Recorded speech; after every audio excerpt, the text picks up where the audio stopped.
Hindi ko lahat sa atin sapagkat sila'y natutulad sa kaharian ng Diyos.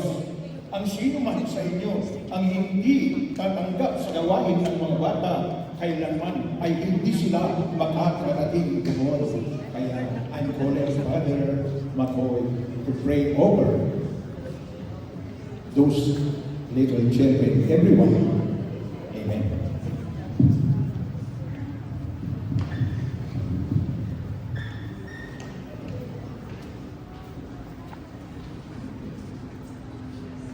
In the name of the Father, the Son, and the Holy Spirit. Amen.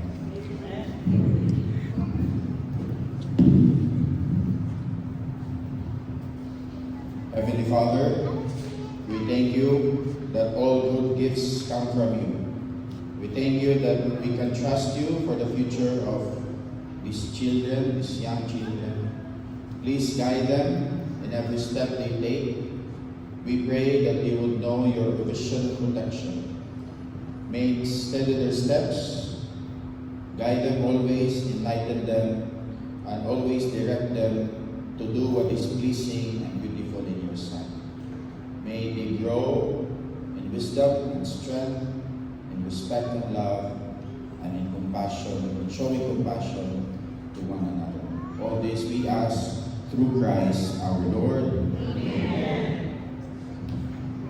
Father, Son, and Holy Spirit. Amen.